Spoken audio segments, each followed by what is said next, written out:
Hej på er och jättekul att ni kommer tillbaka.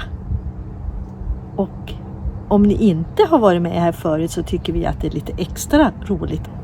Vi har gjort en resa på några veckor här i Sverige.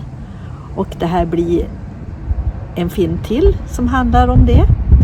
Och den handlar om både det ena och det andra faktiskt.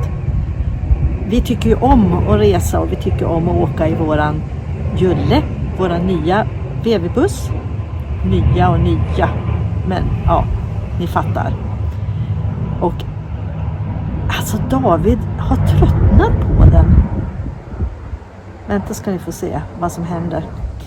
Ja, är det så här att ni undrar vilka vi är egentligen så kan ni gå in och läsa på första sidan på kanalen. Och ni kan också titta tillbaka på våra andra filmer. Det finns filmer både från våran långresa till Afrika och det finns filmer från Tyskland och det finns filmer från Höga Kusten. Ja, mycket kanske som ni kan tycka är kul att se. Men den här gången så är det en liten nostalgitripp. Och inte allt går som det ska faktiskt. Men häng med.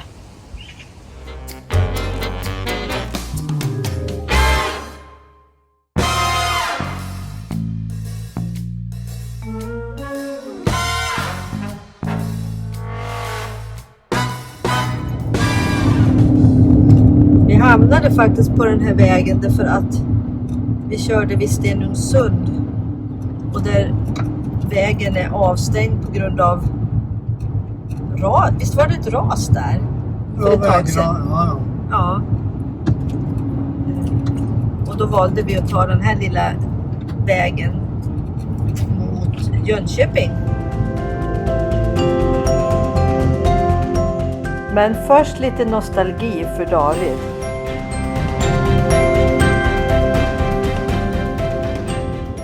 Här har David gått i skola en gång i tiden. Och här bodde de i lite enklare modellhus.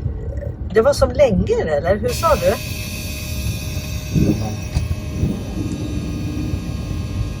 Nej, det var några parhus, alltså två och två satt de och så stod de gaveln ut mot vägen. Ja, just det. Vinklat mot vägen. Ja. Nu är det bara ett igenvuxet grönområde, men här går det faktiskt in en liten väg. Ja, det ligger... Alltså det här är någon gatan som... Aha, kan det vara det? Ja, så här, sista husen vi bodde i, de stod efter bäcken så här, va? Okej. Och det här är nog gatan för de husen.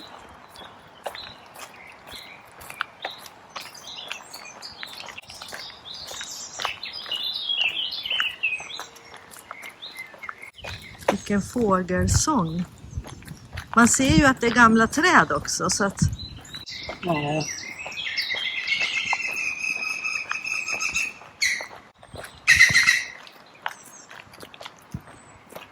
Gatlyktorna är nog, kan ju vara från det. När David var barn då bodde de här för hans pappa jobbade vid oljekraftverket. Han var alltså elingenjör och var med och byggde upp. Så när David var barn så var det faktiskt så att man flyttade väldigt ofta. Och de flyttade alltså 11 gånger på 11 år.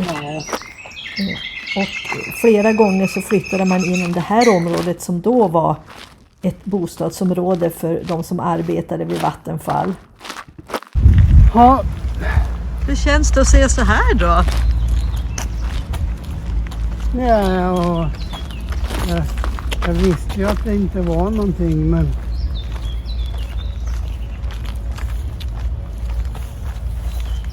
Det är ändå lite märkligt så här att tänka att här har människor levt och bott. Och nu är det bara skog. Ja. Men så är det ju med utvecklingen.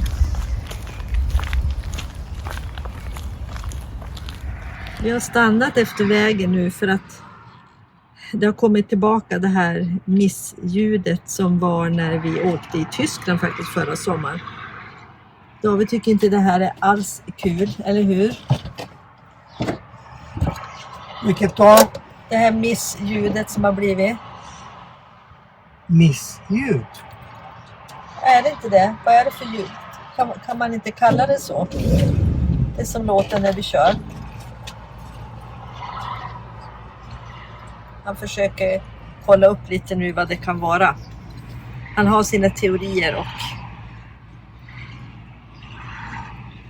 det har något med oljetrycket att göra bland annat. Så man ska få förklara själv sen, tänkte jag.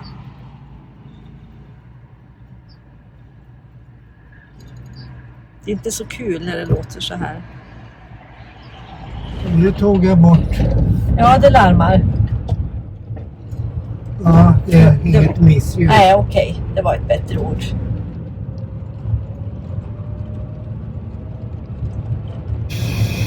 Här kom det. Ja, det här är det som låter.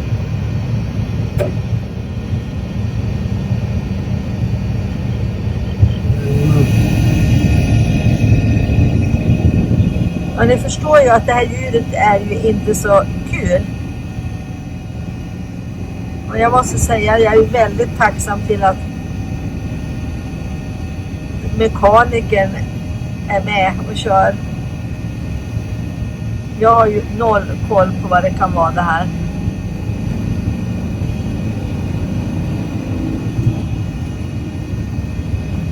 Men vi ska stanna lite längre fram igen, säger han. Hade du så du kunde? Ja. Ja. Det här var inte det här ljudet som en varning, utan det var någon mutter som hade lossnat eller ramlat loss. Men David, han har med sig grejer. Ja, jag hade en bult som passade. Ja, perfekt. Men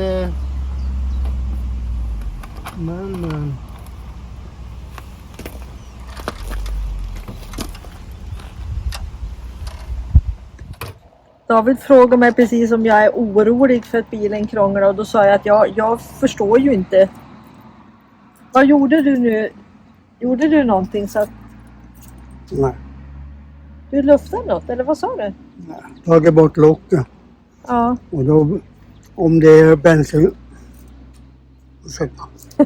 om det är bensin i oljan, om den är utspädd, så ventileras det bättre och då blir oljan tjockare. Ja. Inte tjockare. Du tror att det kan vara att det kommer bensin i oljan, och då ger den en sån där varning för att oljan blir utspädd. Och det är ju egentligen sista. Ja, och det är idag som det var det värst. Sen var det lite grann någon dag innan. Det är ju varmare nu, så att det kan räcka med det. Ja, vi får se. Men som sagt, mekanikern är ju med, så jag är ganska lugn. Jag tror jag åker hem och byter till en TDI. Nej, vi byter inte bort Julle. Han är jättebra och fin. Och det bästa är ju, har vi tyckt, att om det är dåligt väder så kan man vara inne. Man behöver faktiskt inte gå ut i regnet. Och det tycker vi är skönt. Nu ska vi åka vidare.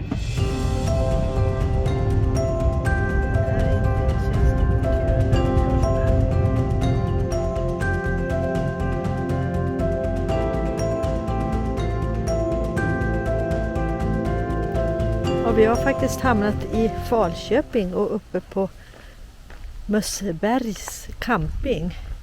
Vi står på ställplatsen utanför för att vi vill inte betala så mycket, eftersom vi ändå inte behöver el, för i princip är det elen man betalar extra för. Men vi står på ställplatsen utanför, och då har vi också tillgång till toa och dusch. Kostar 270 spänn. Kanske lite onödigt mycket kan man tycka, men det var eftermiddag och vi kände att det var ganska lagom att stanna, och det kan vara okej så här för en natt, tycker vi. Nu ska ni få se hur fint det är här, vilken utsikt. Ser ni?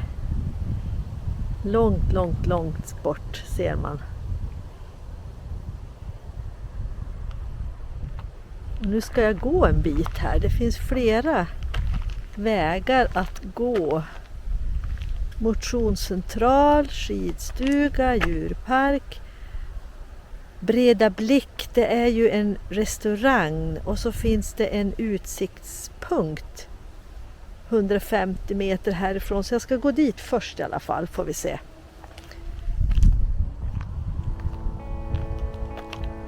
Det är så vackert här.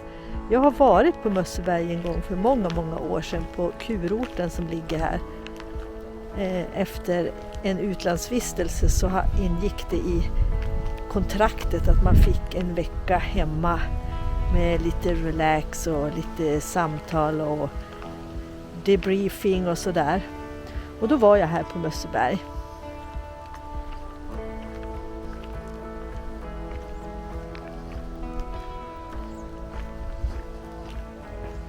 Det ligger också en sån här, oj, vad heter det nu? Frisbeegolf heter det. Bana här. En som verkar vara lite mer så här familjevänlig står det. Och en som är lite mer avancerad och var väldigt många korgar. Kommer inte ihåg antalet, men jag tänkte att det var en lång bana.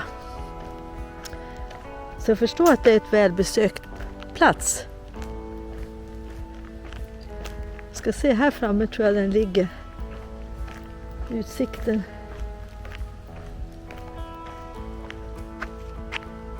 Här ser ni, där är en korg. Här ligger en grillplats också. Man kan kasta sopor. Det finns bänkar och bord och det finns grill här. Men det är väldigt lugnt idag. Jag tänker att det är ju faktiskt söndag, så man skulle kunna tro att det skulle vara lite mer folk ute.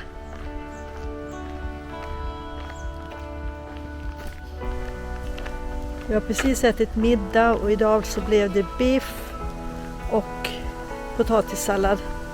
Det blir ju alltså lite enklare mat när man är ute så här. Men vi tycker ändå det är bra att äta ett riktigt målmat. Sen kan det vara lite enklare de andra måltiderna.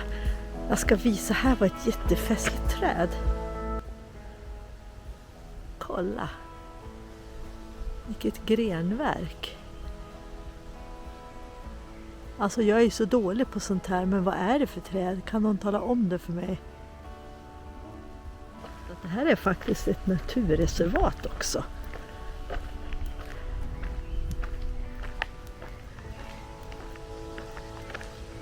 Kan det här vara utsikten? Det skulle kunna vara det. Jag har nog gått cirka 150 meter nu.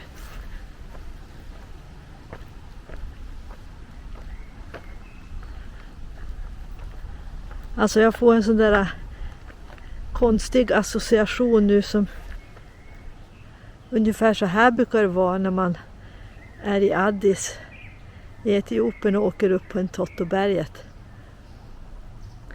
och ska visa utsikten över Addis Abeba. Skillnaden är väl där att kanske det är mycket mer soldis och lite så här dimma. Det är ju mycket avgaser i den staden faktiskt. Men det fick liksom lite flashback här. Ja, men nu är jag i Falköping i alla fall. Jag tror jag fortsätter en bit till. Jag kan inte låta bli att tänka lite på vilket privilegium det är att få bo i det här landet och att ändå få ha det så bra. Oj, vad många tankar jag fick hit och dit under den här promenaden. Nu blir det något helt nytt igen. Vänskap, det är viktigt. Och vänskap behöver man både när det är glädje och när det är sorg. då behöver man någon att dela de upplevelser man har med någonstans att känna sig trygg. Människor som förstår. Faktiskt, jag pratar mycket, det vet nog flera av er att jag gör. Men ja, man blir lite smånostalgisk när man kommer tillbaka till platser man har varit, träffar vänner man har känt länge och ser hur livet har rullat iväg. Då kommer man på att det är bra att vara tacksam. Och det var bra att vara rädd om både gamla och nya vänner. Så en liten uppmaning. Har du vänner? Har du sådana du tänker, jag borde höra av mig till den. Jag borde i alla fall skicka ett sms. Ja, men gör det då. Man ska inte vänta, för tänk om någonting händer, om någonting gör och då känner du, varför sa jag inte det här? Varför gjorde jag inte det här? Och det uppskattas. Så jag ska bli bättre på det. Och jag tycker...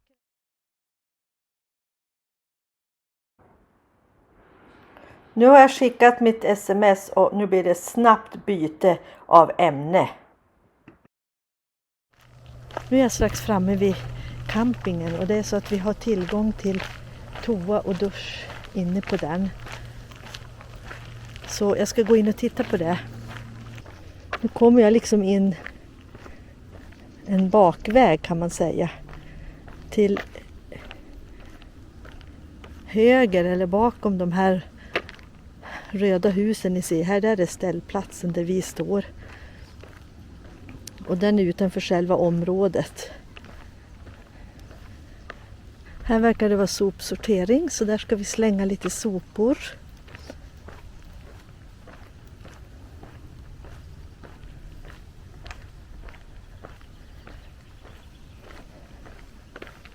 Och här är receptionen. Och tror att det var något lite kanske kaféaktigt. Men bakom här så skulle det vara toa och dusch då. Se här. Skulle jag tro att det är då servicehuset.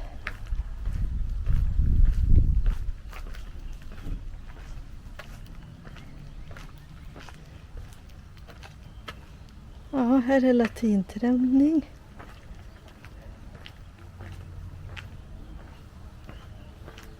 Och här är nog tvättstuga. Här har vi nog.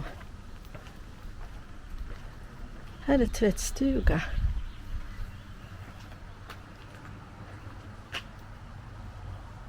Som man bokar i receptionen. Och här är toa och dusch för damer. Och så är det väl toa och dusch för herrar där och handikapp. Ser bra ut. Man får en kod då i receptionen för att komma in här.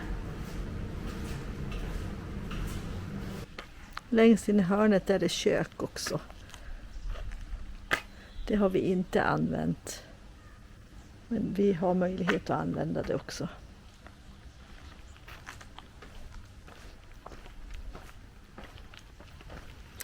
Den här grinden öppnas ju då när man kommer. Men efter klockan 20 så är det ingen personal så då har man en kod som man får ta sig ut och in. Nu kommer inte vi att prova det för vi har inget behov av att köra in bilen. Vid ställplatsen så finns det vatten och det finns grovvattentömning. Så det räcker för oss den här gången. Men här betalar man då med Swish. Det står pris. Man kan också åka in och tömma bara gråvatten. En liten avgift på idag 50 kronor. Här finns vatten. Och gråvatten. Och latrin är inte här utan det är inne på campingen.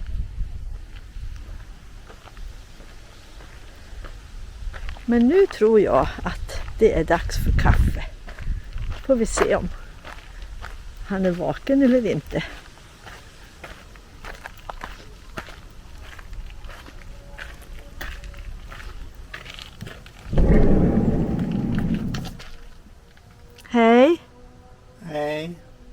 Är det kaffedags nu?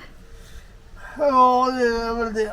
Vad skönt att du fick vila. Ja, skönt. Ja, men då tar vi kaffe nu. Vi diskar sen.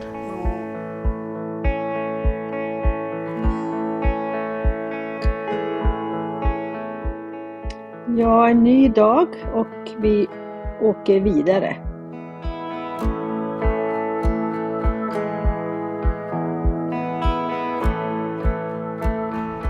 Ja, vi kom alltså 1 kilometer ungefär, så hittade vi en fin utsiktsplats. Så nu stannade vi här. Och David har fixat med radion som inte har funkat. Han har satt tillbaka den. Och jag har bara varit ute och gått lite. Det är varmt och skönt idag. Jag vet faktiskt inte hur många grader det är. Men nu tog jag på mig koftan ändå. Men det var för att det blåste lite grann. Men det är en helt annan luft än det har varit de andra dagarna. Så vi lämnar Falköping och åker vidare på våran lilla roadtrip. Hoppas på att vi får ha så här fint väder nu. Det är så mycket enklare och roligare att campa och vara ute när det inte regnar. Så vi bestämmer, nu blir det sånt här väder ett tag framåt. Härligt! Och hur gick det då med Julle och de här konstiga ljuden? Alltså det här varningsljudet har tystnat. Så Davids teori säger hur det funkade.